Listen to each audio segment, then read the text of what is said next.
آج کی شب میں قرآن عظیم کے 18 پارے مکمل ہو چکے ہیں۔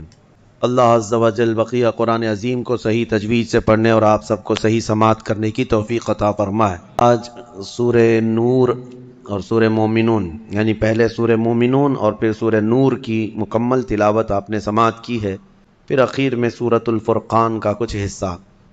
سورۃ المومنون مومنوں کے نام سے ایک پوری سورہ ہے۔ اصل مسئلہ یہ ہے کہ ایمان جسے مل گیا وہ سب سے بڑی کامیابی ملی ہے، اسی لیے کہ اسی پر نجات ہے اور اسی پر جنت بھی ہے۔ لیکن اللہ تعالیٰ نے پھر آگے بیان فرمایا کون سے مومنین کامیاب ہیں۔ صرف مومنین کامیاب ہیں تو لوگ ہم سے یہ سوال کرنے لگ جاتے ہیں کامیابی کا کیا مطلب ہے، آج تو ہم در کی ٹھوکریں کھا رہے ہیں، ہمارے پاس تو کچھ نہیں ہے۔ لیکن اللہ تعالیٰ نے اس کے آگے مومنین کی صفات بیان فرمائی، کون سے مومنین کامیاب ہیں۔ الذین هم فی صلاتہم خاشعون۔ عبادت کرنا یہ انسان کی تخلیق کا مقصد ہے، اور جو انسان اپنے اصلی مقصد کو بھول گیا پھر وہ انسانیت سے بھی ہٹ گیا ہے۔ ایک عجیب و غریب بات ہے، جس نے پیدا کیا تمہیں اس کو انسان نہیں پہچان پا رہا آج، اور اسی کی عبادت نہ کر پا رہا ہو، تو پھر اب کس کا ہو سکتا ہے، یہ کس کا ہو سکتا ہے۔ اسی لیے شیخ سعدی رحمۃ اللہ تعالی علیہ سے منسوب ایک بات ہے، آپ نے فرمایا جو نمازیں نہیں پڑھتا، جو اللہ کی عبادت نہیں کرتا، اس کو قرضہ بھی مت دو، قرض بھی مت دو۔ کہا کیوں؟ قرض سے اس کا کیا تعلق؟ کہا جو اللہ کا قرض نہیں ادا کر رہا وہ تمہارا کیا ادا کرے گا۔ قرض نہیں بلکہ اللہ کا فرض ہے، جو اللہ کا فرض نہیں ادا کر پا رہا ہو جبکہ وہ اس کا خالق ہے، تمہارے سے کیا تعلق ہے؟ انسانوں کا زیادہ سے زیادہ چند دنوں تک دوستی ہو سکتی ہے، یا رشتے بھی ہیں تو سانس تک، اس کے بعد کہاں تعلق ہے تمہارے؟ قیامت کے دن تو ماں بیٹے کو نہیں پہچانتی، بیٹا باپ کو نہیں پہچانتا، لیکن بندے اور خالق کا رشتہ تو ہمیشہ سے ہے اور ہمیشہ رہنے والا ہے۔ تم جب نہیں پیدا ہوئے تھے تب بھی تمہارا خالق اللہ ہی ہے، یعنی تمہیں نطفے سے لے کر کے یہاں تک لایا، یہاں بھی تمہارا خالق وہی ہے۔ قیامت کے دن جب وہ تمہیں دوبارہ اٹھائے گا تب بھی وہ تمہارا خالق ہے۔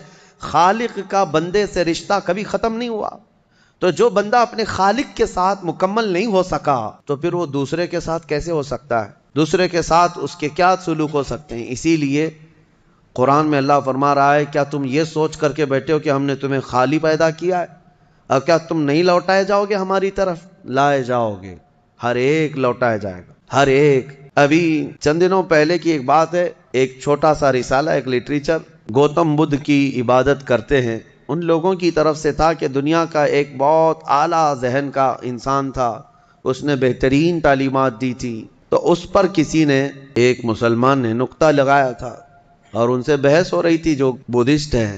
وہ یہی کہہ رہے تھے کہ آپ بدھا کی جو عبادت کرتے ہیں کیوں کرتے ہیں؟ کہا کہ وہ مہان آدمی ہے، مہان انسان ہے، مہان آدمی تھا، بڑے اچھے اخلاق تھے، بڑی اچھی تعلیمات دنیا کو دی۔ تو پھر پوچھنے والے نے پوچھا کہ وہ کہاں ہیں؟ کہا وہ تو چلے گئے۔ کب؟ کہا برسوں ہو گئے، 2500 سال پہلے تو انتقال ہو گیا، مر گئے۔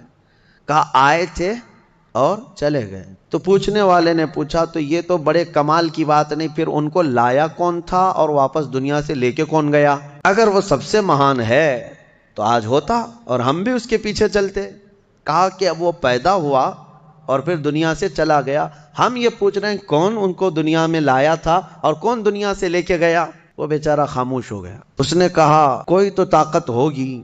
کہا وہی طاقت ہر ایک کو موت کے بعد لوٹائے گی۔ دنیا کا چاہے سب سے بڑی طاقت کا انسان بھی کیوں نہ ہو، اسے موت ہے اور وہ اللہ کی بارگاہ میں لوٹایا جائے گا۔ اسی کو اللہ تعالیٰ فرماتا ہے تم کیا سوچ کر کے بیٹھے ہو کہ تم ہماری طرف نہیں لوٹائے جاؤ گے؟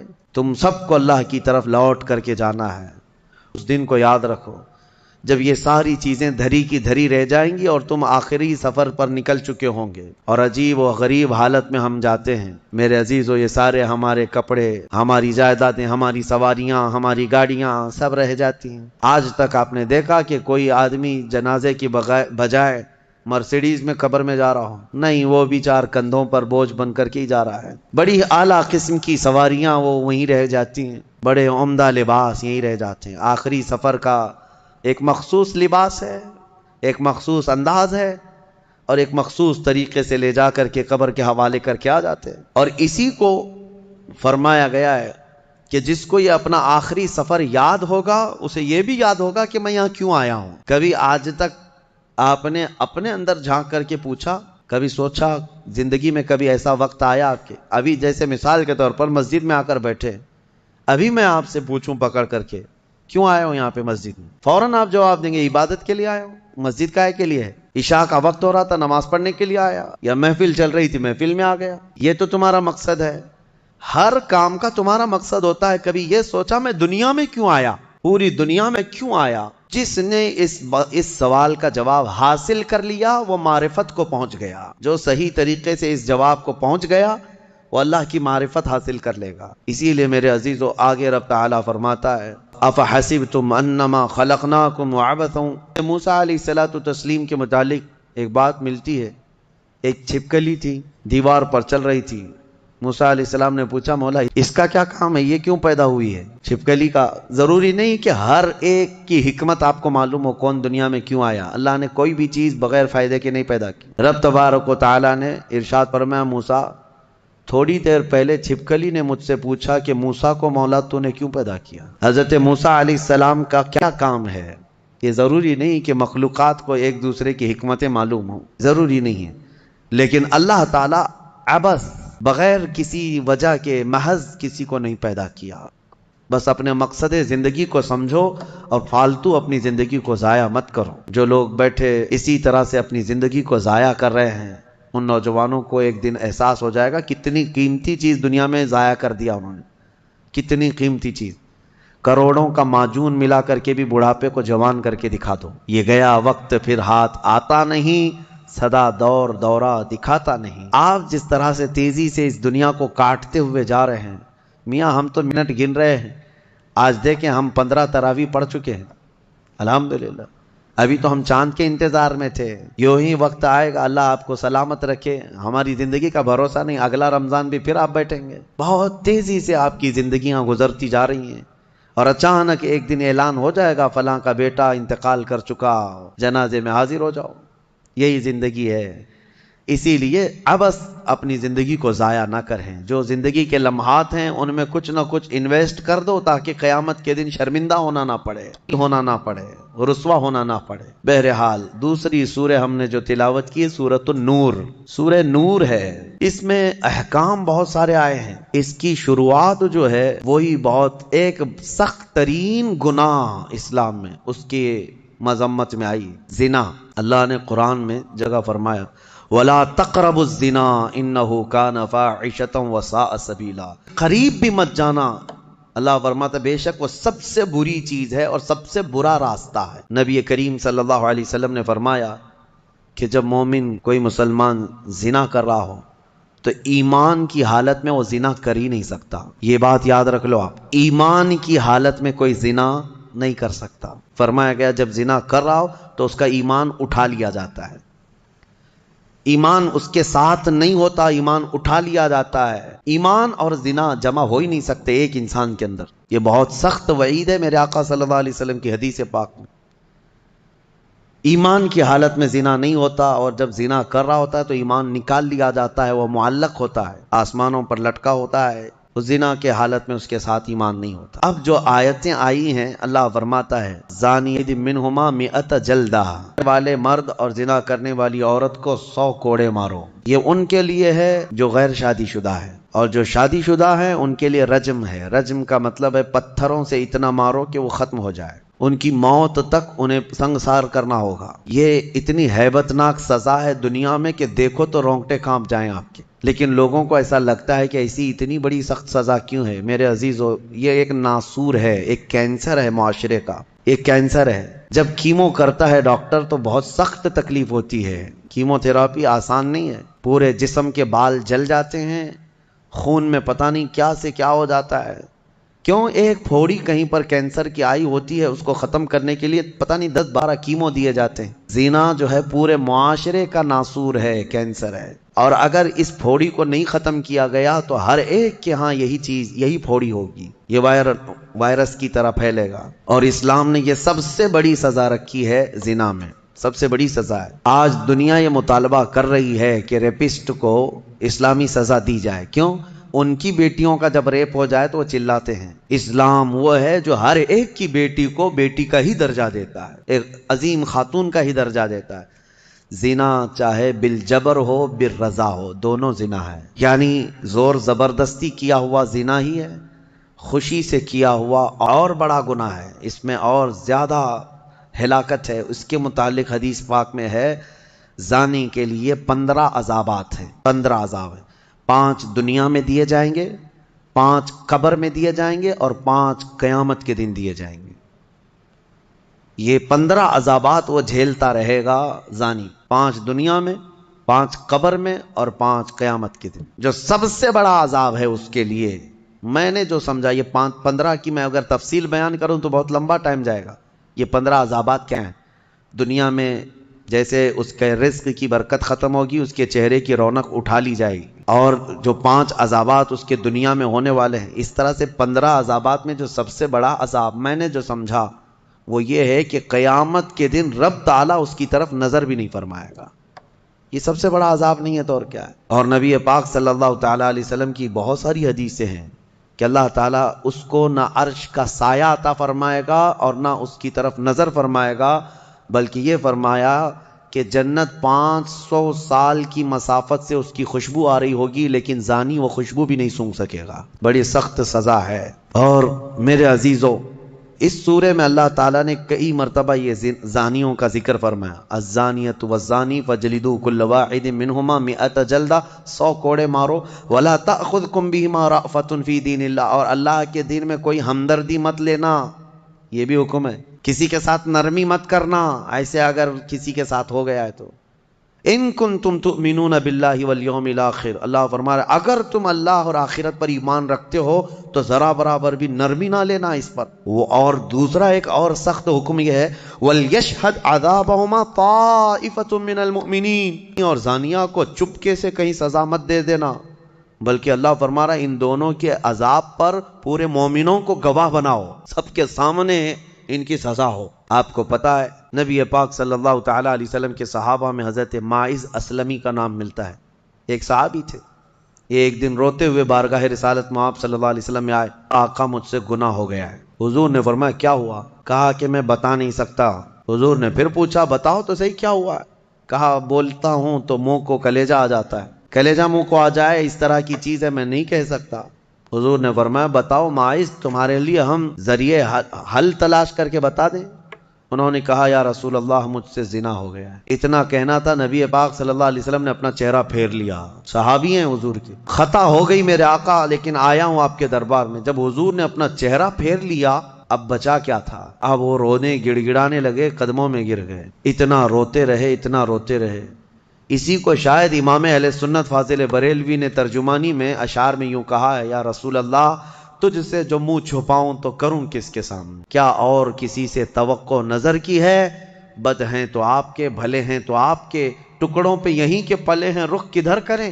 نبی پاک صلی اللہ تعالیٰ علیہ وسلم نے پھر ان کو اٹھایا اور پوچھا بتاؤ ہوش میں ہو، ہوش و حواس میں کہہ رہے ہو؟ حضور نے جب پوچھا کہا ہاں میں ہوش و حواس میں کہہ رہا ہوں۔ کہا تمہیں کوئی بیماری، کوئی غشی، کوئی نشہ تو نہیں؟ کہا نہیں میں ہوش و حواس میں کہہ رہا ہوں۔ 3 مرتبہ جب پوچھا تو انہوں نے اقرار کیا۔ صحابہ سے میرے آقا نے فرمایا دیکھو ماعز اقراری مجرم ہے، اسلام میں سزا ہے، یہ شادی شدہ ہے، لے جاؤ اس کو سنسار کر دو، سنسار کرو۔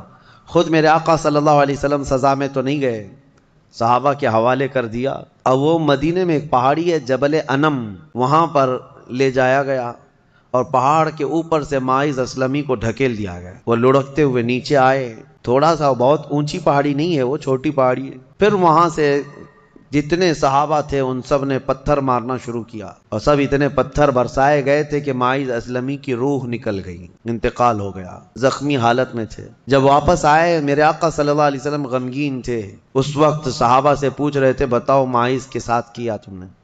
کہا حضور سب ان کو سنسار کر رہے تھے۔ ایک صحابی آگے بڑھ کر کہتے میرے ہاتھ میں اونٹ کی ہڈی تھی، وہ لے کر کے میں نے مارا تو ماعز کی کھوپڑی پر لگ گیا، خون کا فوارہ اچھل کر میرے بدن پہ آیا۔ میں نے یہ کہا یہ کس پاپی کا خون لگ گیا، یہ کس خطاکار کا خون لگ گیا۔ میں کپڑے جھاڑ کر کے باہر آ رہا، میرے آقا صلی اللہ تعالیٰ علیہ وسلم کو بڑا غم ہوا، کھڑے ہو گئے، کہا یہ جملہ مت کہو، ماعز نے موت سے پہلے سچی توبہ کر لی۔ سزا تو دینی ہی تھی، اسلامی حکومت ہے تو سزا دی جائے گی، صرف توبہ کافی نہیں ہے۔ توبہ کر لی لیکن اب اس کے لیے برا جملہ مت کہو۔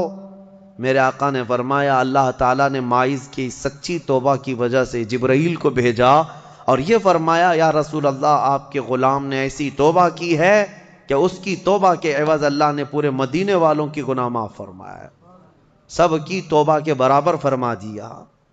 میرے عزیزو سزا تو دی گئی۔ ایک اور صحابی آئے، وہ بھی آئی تھی بارگاہ رسالت میں آپ صلی اللہ علیہ وسلم میں، کہا کہ مجھ سے خطا ہو گئی ہے، حمل بھی تھا۔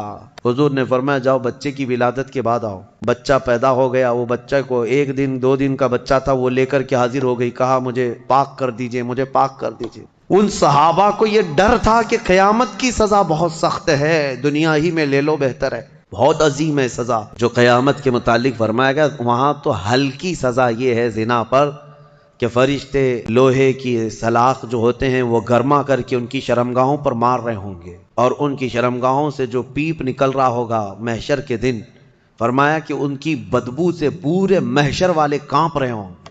زانیوں کی جو ہلکی سزا ہے، پھر جہنم کی سزا کا تو کیا شمار ہی نہیں۔ لیکن یہ صحابیہ آئیں، کہا کہ حضور نے فرمایا بچہ ہونے کے بعد اور بچہ لے کر کے پھر آئی۔ حضور نے فرمایا ابھی تو پیدا ہوا بچہ، اس کا حق ہے، اس کو جاؤ دودھ پلا کے آؤ۔ حضور پاک صلی اللہ علیہ وسلم کے پاس سے وہ گئیں، 2 سال تک دودھ پلایا، اور پھر جب بچہ تھوڑا بہت چلنے پھرنے لگ گیا، غلط صحیح کو پہچاننے لگ گیا، تو آئی حضور کی بارگاہ میں، کہا یا رسول اللہ اب میرا بچہ میرے بغیر رہ سکتا ہے، یہ صحیح غلط کو پہچاننے لگ گیا، اب دودھ بھی چھوڑ چکا ہے، مجھے پاک کی کریں۔ وہ کیسی خواتین تھیں اس وقت بھی، چاہتے تو بہانے بنا لیتے، میں نے کیا ہی نہیں، خود اقرار کر کے انہیں پاک ہونا ہے، اللہ کی بارگاہ میں یہ عیب اور یہ دھبا لے کر نہیں جانا چاہتے۔ پھر ان کے سنسار کا بھی حکم دیا گیا، اس خاتون پر بھی سنساری ہوئی یہاں تک کہ ان کی موت واقع ہو گئی۔ میرے عزیز و اسلام میں بڑی عظیم سزائیں ہیں، صرف میں یہ دنیاوی سزا آپ کو سنا رہا ہوں، اس سے گیس کر سکتا ہے آدمی دنیا میں جو ہائیسٹ سزا ہے اسلام میں وہ زنا پر ہے، لیکن یہ بھی کہا گیا ہے کہ یہ صرف اور صرف 100 میں سے 99 حصہ بھی اس کا یہاں سزا نہیں دی جا رہی، باقی 99 درجے زیادہ حشر کے دن اس کی سزا ہے۔ وہ توبہ کے بغیر مر گیا، اگر وہ پاک ہوئے بغیر مر گیا، اس سے 100 گنا 99 گنا زیادہ جو یہاں دنیا میں سزا دی جا رہی، اس کا 99 درجے زیادہ حشر کے دن وہ سزا پائے گا۔ اسی لیے وہ دن یاد کر کے ہی جان پگھل جاتی ہے، جسم تھر تھر کانپنے لگتا ہے، وہ قیامت کا منظر۔ اللہ کریم ہمیں ان تمام برے فواحشات سے محفوظ فرمائے۔ اس سورہ میں اللہ تعالیٰ نے فرمایا یا ایھا الذین آمنوا لا تدخلوا بیوتا غیر بیوتکم حتی تستأنسوا وتسلموا علی اہلہا، اے ایمان والو دوسروں کے گھروں میں ڈائریکٹ ایسے داخل مت ہو جاؤ جب تک کہ تم سلام نہ کر لو، یہ تمہارے لیے بہتر ہے۔ گھر میں جانے کے آداب میرا مولا سکھا رہا ہے، ڈائریکٹ گھس نہ جانا کسی کے گھر میں، سلام کرو پہلے، اور آگے پوچھ رہے ہیں، آگے کی باتیں بتاتا ہوں۔ دروازے پر کھڑے ہو کر کے دستک دو، 3 مرتبہ دستک دینا ہے، اگر 3 بار میں بھی جواب نہیں آیا تو فرمایا گیا واپس پلٹ جاؤ، اس کے پیچھے نہ لگ جاؤ۔ وَإِن قِيلَ لَكُمُ ارْجِعُوا فَارْجِعُوا، اگر کہہ دیا جائے کہ لوٹ جاؤ تو لوٹ جاؤ، اور لوٹ جانے کے لیے کچھ جگہ پر کہا جاتا ہے اور کچھ جگہ اشارے مل جاتے ہیں۔ جواب نہیں آ رہا ہے گھر کے اندر سے تو وہاں سے نکل جانا چاہیے۔ آگے آیت میں ہے لَيْسَ عَلَيْكُمْ جُنَاحٌ أَن تَدْخُلُوا بُيُوتًا غَيْرَ مَسْكُونَةٍ فِيهَا وَمَتَاعٌ لَكُمْ، ہاں ایسا کوئی گھر ہے جس میں کوئی رہتا ہی نہیں ہے تو اس گھر میں ایسی بغیر کسی کو سلام کیے ایسی داخل ہو گئے تو اللہ فرما رہا ہے کوئی گناہ نہیں، تمہارا سامان رکھا ہوا ہے کسی گھر میں لیکن رہنے والے کوئی نہیں ہے۔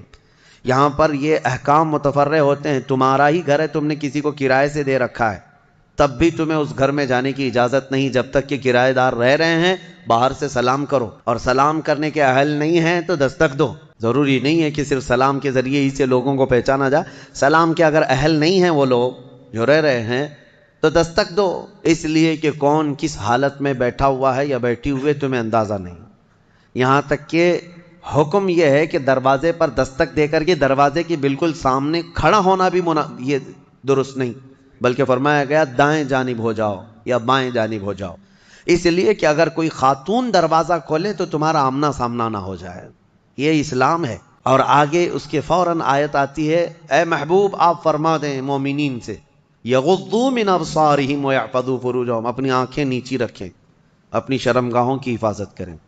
زنا کی ابتدا آنکھوں سے شروع ہوتی ہے، آنکھوں سے ہوتی ہے، اور اللہ تعالیٰ نے وہیں پر بند باندھ دیا. نہ تمہاری آنکھیں بہکیں نہ تمہارے باقی کے اعضاء بہکیں. تم اپنی آنکھوں کی حفاظت کرو. نہ دیکھا ہوتا تو جسم کے اندر جذبات نہیں آتے، جسم کے اندر یہ خواہشات نہیں آتے، یہ فواہشات نہیں آتے. اسی لیے فرمایا گیا النظرۃ سہم من سہام الشیطان، نظر جو ہے شیطان کے تیروں میں سے ایک تیر ہے. چاہے عورت تمہیں دیکھ رہی ہو یا تم عورت کو دیکھ رہے ہو، یہ نظر جو ہے شیطان کا تیر ہے. عورتوں کو ہم پردے کیا حکم کیوں کہتے ہیں؟ اس لیے کہ بہتوں کی نظروں میں زہر ہوتا ہے، اور جیسے ہی وہ نظر ڈالتے ہیں ان کے جسم پر آ کر کے وہ نظر تیر لگتا ہے، عورت کے اندر وہ بری نظر کے اثرات پیدا ہو کر کے بری خواہشات پیدا ہو جاتے ہیں. اسی لیے عورتوں کو کہا گیا کہ وہ اپنی حفاظت کریں، پردے میں رہیں. مرد حضرات کے لیے بھی حکم ہے کہ وہ اپنی آنکھیں نیچی رکھیں.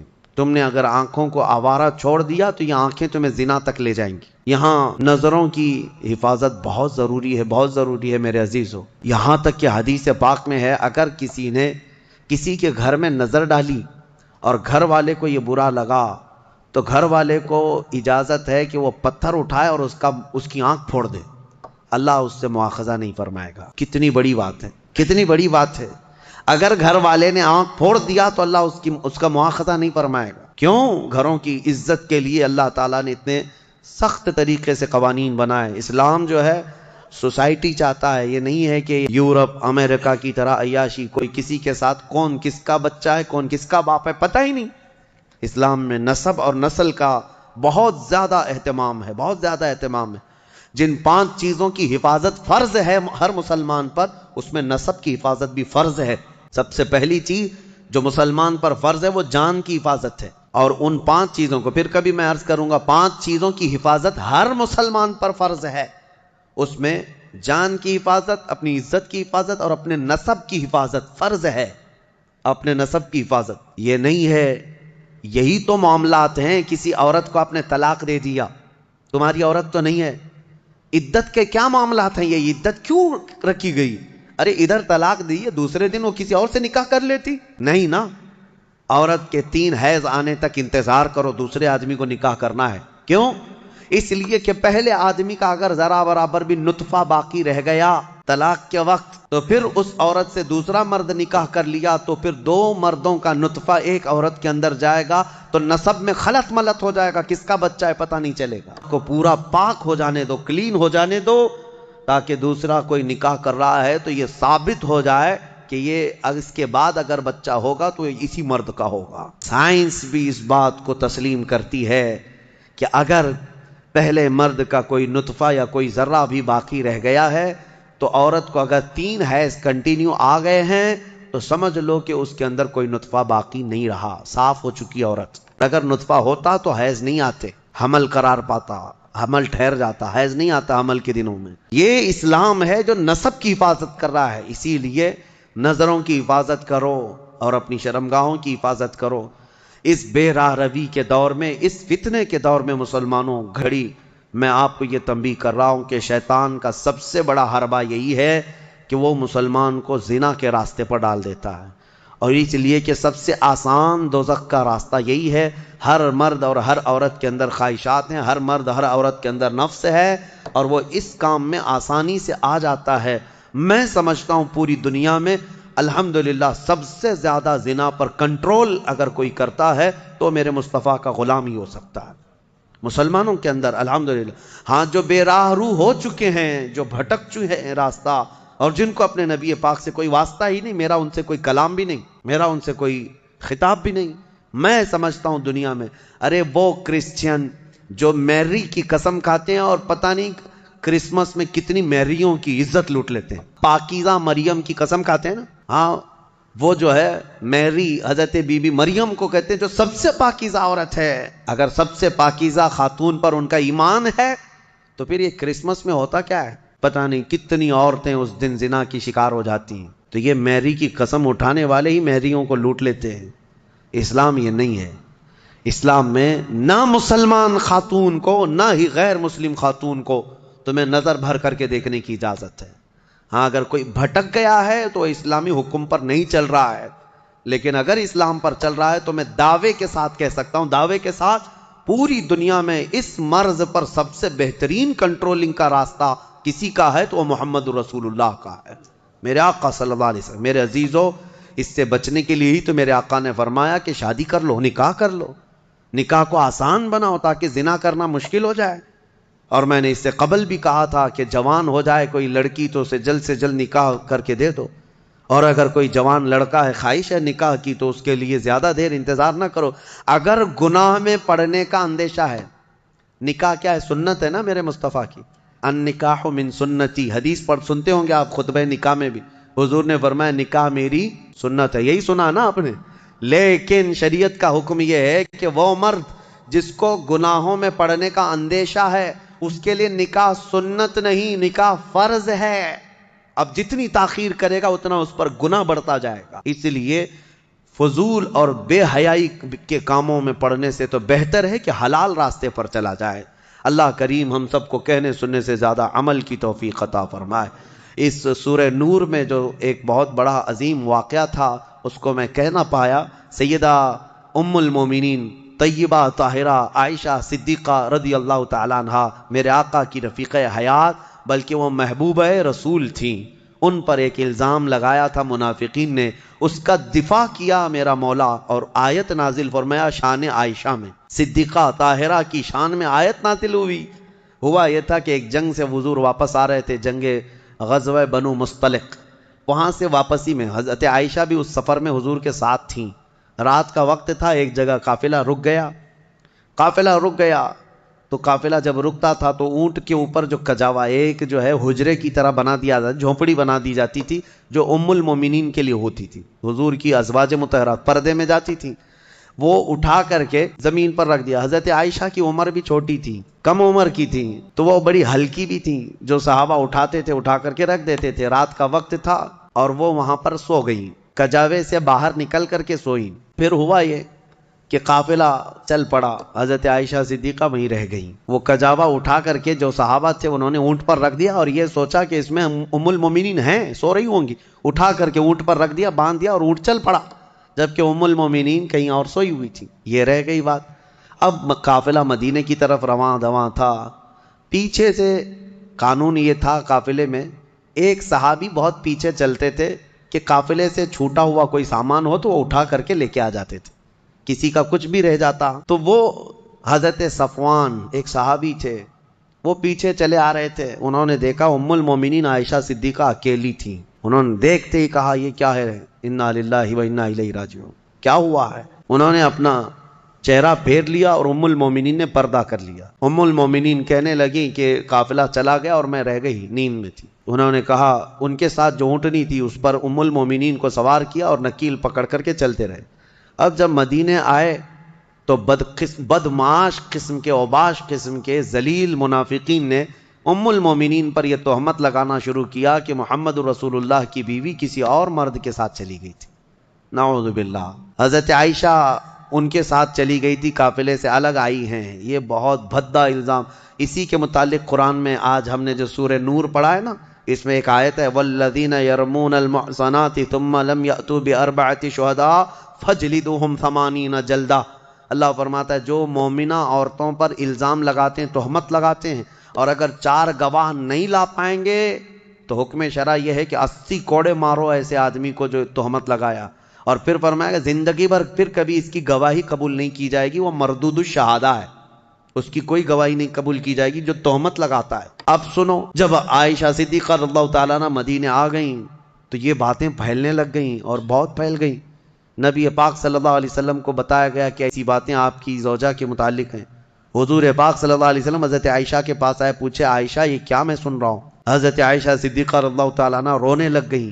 بڑا پیار کرتے تھے میرے آقا ان سے اور وہ بھی بہت محبت کرتی تھی. حضور پاک صلی اللہ علیہ وسلم نے پھر ہوا یہ کہ حضرت عائشہ سے بات کرنا بھی چھوڑ دیا حضور نے کہ میں اس وقت تک انتظار کروں گا جب اللہ تعالیٰ کا حکم آ جائے۔ اب یہ ام المومنین کے لیے کتنا ڈیفیکلٹ اور کتنا سخت مرحلہ ہوگا کہ کائنات کے آقا و مولا جن کی وہ زوجہ ہیں وہ بات نہیں کر رہے اور گھر پہ نہیں آ رہے، تو حضرت عائشہ اپنے مائکے چلی گئیں حضرت ابوبکر صدیق کے گھر، تو حضرت ابوبکر صدیق بھی بات نہیں کر رہے، پتہ نہیں کیا ہوا، لیکن معاملہ کچھ بھی نہیں تھا۔ آج کے منافقین بھی اس واقعے کو اٹھاتے ہیں اور کیا کہتے ہیں رسول اللہ کو علم غیب نہیں تھا، اگر غیب کا علم ہوتا تو اتنے دن تک حضور اپنی بیوی کے متعلق تھوڑی نہ خاموش رہتے۔ اس وقت کے منافق تہمت عائشہ صدیقہ پہ لگا رہے تھے، آج کے منافق جو ہے حضور پاک پر یہ تہمت لگاتے ہیں علم غیب نہیں تھا۔ سنو میں دونوں مسئلے حل کرتا ہوں، اس کا حل بتاتا ہوں۔ یہ صحابہ کا بڑا امتحان تھا، 1 مہینے تک یہ معاملہ چلتا رہا مدینے میں۔ حضرت عمر فاروق رضی اللہ تعالیٰ عنہ کو حضور نے بلایا، ایک باری ہر ایک سے پوچھنے لگے۔ حضرت عمر سے پوچھا تمہارا کیا خیال ہے عائشہ کے بارے میں، یہ جو تہمت لگائی گئی ہے، یہ جو افواہ ہے۔ حضرت عمر نے کیا ایمان کا جواب دیا، کہتے ہیں یا رسول اللہ صلی اللہ علیہ وسلم، رب ذوالجلال آپ کے جسم پر مکھی بیٹھنے نہیں دیتا، اگر عائشہ ناپاک ہوتی تو آپ کے گھر کے لیے کیسے قبول کرتا، نکاح تو اللہ نے فرمایا آپ کا، اور کوئی ناپاک عورت آپ کی اہل میں آ کیسے سکتی ہے، وہ اہل بیت ہے۔ یہ حضرت عمر کا جواب تھا۔ سیدنا عثمان ابن عفان نے بھی ایسا ہی عشق کا جواب دیا، کہا کہ جس کا سایہ زمین پر نہیں پڑتا اس کی بیوی بدکار کیسے ہو سکتی۔ اللہ تبارک و تعالیٰ نے محفوظ رکھا۔ اب جو خواتین صحابیات تھیں ان کو بھی حضور بلانے لگے، پوچھنے لگے عائشہ کے بارے میں کیا خیال۔ یہ در حقیقت ہے کہ امتحان چل رہا تھا۔ وہاں جو منافق تھے وہ تو کہنے لگے، جب منافق کون تھے، بظاہر وہ مسلمان ہی تھے، حضور کے پیچھے نماز پڑھتے تھے، بڑی باتیں کرتے تھے، لیکن اندر کیا تھا وہ کیا ہے۔ جب حضور ان سے پوچھتے آپ کا کیا خیال، کہتے کیا بتائیں، لوگ تو ایسا کہہ رہے ہیں، پتہ نہیں ہو سکتا ہے بہک گئی ہوں گی، کچھ ہو گیا ہوگا۔ یہ منافقین کے جوابات تھے، یہ منافقین کے جوابات۔ ایسے بہت سارے لوگ ہیں، ہم کو تو نہیں معلوم لوگ، لیکن لوگ کہہ رہے ہیں ایسا ہوگا۔ یہ جلانے والا جواب ہوتا ہے، آج بھی ہوتے ہیں اس طرح کے جوابات، ان کو کانفیڈنس کے ساتھ کہنا نہیں ہوتا ہے۔ اب جو خواتین تھیں ان سے پوچھا گیا تو وہ تو کہنے لگی یا رسول اللہ صلی اللہ علیہ وسلم، عائشہ اتنی چھوٹی ہے کہ وہ آٹا گوندتے سو جاتی ہے، روٹی کب پکتی ہے اسے پتہ نہیں ہوتی، تو یہ اونگ آ گئی ہوگی، سو گئی ہوگی، اور اس کا میلان کبھی کسی مرد کی طرف ہم نے نہیں دیکھا۔ کھیلنے والی خاتون ہے حضرت عائشہ۔ نبی پاک صلی اللہ تعالیٰ علیہ وسلم نے یہ سب سے پوچھا، اس کے بعد مہینہ بھر گزرنے کو تھا، آیتیں نازل ہو گئی۔ سورہ نور میں اللہ تعالیٰ نے پوری برات ظاہر فرمائی، ارشاد فرمایا بے شک وہ لوگ جو الزام لگاتے ہیں بغیر کسی سبب کے وہ بڑے ظالم ہیں۔ ماں عائشہ صدیقہ کی برات میں جب آیت نازل ہوئی، حضور آئے حضرت عائشہ کے گھر، حضرت ابوبکر صدیق کو بتا دیا تھا کہ آیت عائشہ کی برات میں صفائی میں نازل ہو گئی ہے، تو پھر حضرت ابوبکر بھی دوڑے عائشہ صدیقہ کو خبر دینے چلے گئے، اور جب حضرت عائشہ نے یہ خبر سن لی تو اس قدر اس دن خوشیوں سے پھولے نہ سما رہی تھی کہ نبی پاک صلی اللہ تعالیٰ علیہ وسلم جب گئے گھر تو وہ ان کی محبت کا معاملہ تھا۔ حضور ان سے بات کر رہے تھے تو حضرت عائشہ حضور کے سامنے نہیں آ رہی تھی، کہا نہیں میں پہلے آپ سے نہیں بات کروں گی، میں پہلے اس مولا کا سجدہ ادا کروں گی جس نے میری برات کا اظہار فرمایا۔ حضور پاک صلی اللہ تعالیٰ علیہ وسلم نے یہ نہیں فرمایا، یہ محبت میں انہوں نے کیا تھا، یہ ان کے جذبات تھے۔ حضور پاک صلی اللہ علیہ وسلم مسکراتے اور فرماتے عائشہ میں تجھے پہچانتا ہوں جب تو خوشی میں ہوتی ہے اور جب تو غصے میں ہوتی ہے، دونوں چیزیں میں پہچان لیتا ہوں۔ حضرت عائشہ کا معاملہ تھا ایسے، تو وہ پوچھتی ہیں آپ کو کیسے پتا چلتا ہے میں کب غصے میں ہوتی ہوں اور کب خوشی میں؟ تو حضور فرماتے ہیں جب تو خوشی میں ہوتی ہے تو قسم کھاتی ہے نا کسی بھی بات پر، تو کہتی ہیں وہ رب محمد کے رب کی قسم، ایسا ہی تھا، اور جب غصے میں ہوتی ہے تو کہتی ہے وہ رب ابراہیم علیہ السلام کے رب کی قسم، ایسا ہی تھا۔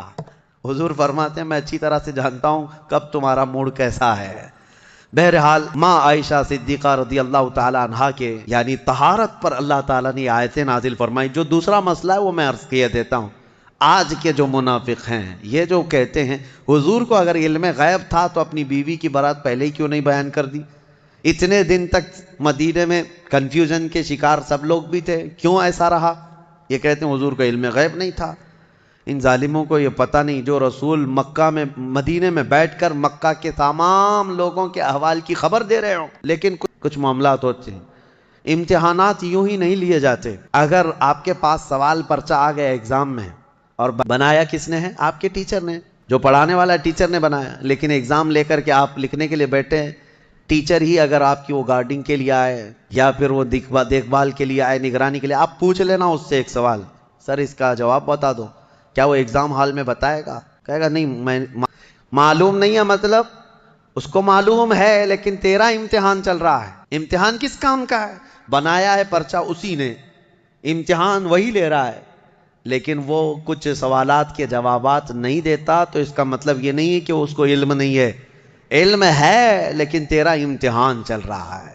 آپ کو پتا ہے ایسا معاملہ ابھی سورہ یوسف میں گزر چکا۔ حضرت یوسف علیہ السلام نے کیا کیا تھا؟ یوسف علیہ السلام کے جب بھائی آئے تھے غلہ لینے کے لیے، ان کے چھوٹے بھائی بنیامین، ان کے تھیلے میں انہوں نے کھٹوری ڈال دی تھی، پتا ہے نا؟ اور اس کے بعد کیا اعلان کروا دیا، شاہی خزانے کی کھٹوری چوری ہو گئی، ڈھونڈو کس کے اس میں ہے، ڈھونڈو۔ حضرت یوسف علیہ السلام نے اعلان کروا دیا تھا اور سب کے غلے ڈھونڈتے جائے، وہ 10 بھائیوں کی بھی تلاش کر رہے تھے۔ قرآن میں یہ بھی ہے فَبَدَأَ بِأَوْعِيَتِهِمْ، ان کے سب تھیلیوں کو ٹٹولا گیا۔ حضرت یوسف علیہ السلام خود ہی ٹٹول رہے تھے، کس کو؟ 10 بھائیوں کے تھیلوں کو ٹٹول کر کے دیکھ رہے تھے، اس میں ہے، اور ڈالا کس کے تھیلے میں تھا؟ چھوٹے بھائی کے تھیلے میں ڈالا تھا۔ یہ 10 کو کیوں ٹٹول رہے تھے؟ کیا یہ بھی تم الزام لگاؤ گے کہ یوسف علیہ السلام کو معلوم نہیں تھا کون سے تھیلے میں؟ معلوم سب تھا۔ وہاں ایک مصلحت تھی کہ اللہ نے حضرت یوسف کو ایسا کرنے کا حکم دیا تھا۔ قرآن میں اللہ فرمایا کذالک کدنا لیوسف، ہم نے یوسف کو اس طرح کی ہدایت دی تھی کہ وہ ایسا کریں۔ تو وہاں حضرت یوسف علیہ السلام کے بارے میں یہ مانتے ہو اللہ نے ان کو ایسا کرنے کا حکم دیا تھا، تو پھر یہ غزوہ بنی مستلق کے بعد والے واقعے میں، ام المومنین کے واقعے میں یہ کیوں نہیں تسلیم کرتے کہ میرے آقا کو 1 مہینے تک اللہ نے خود ہی یہ فرمایا تھا کہ محبوب آپ کے سارے آس پاس آنے والوں کا امتحان ہو جائے، جو ایمان والا ہو ان حالات میں بھی میرے مصطفیٰ کی بڑائی بیان کرے گا، اور جو منافق ہے وہ چن کر کے برائیاں پیدا کرنے کی کوشش کرے گا۔ بہرحال ایسے حالات میں ایمان پتہ چل جاتا ہے۔ اللہ ہمیں ہر مصیبت کے وقت میرے آقا کے قدموں میں گردن نچھاور کرنے کی توفیق عطا فرمائے۔ ہم جب زندہ رہیں، خوشیوں میں ہوں یا غموں میں ہوں، بس میرے مصطفیٰ کریم کے سچے غلاموں میں مولا ہمارا شمار فرمائے۔ میں یہی عرض کرتا ہوں، ہر تکلیف، ہر ستم گوارا ہے، یا رسول اللہ بس تم کہہ دو کہ تو ہمارا ہے۔ وآخر دعوانا الحمدللہ رب العالمین۔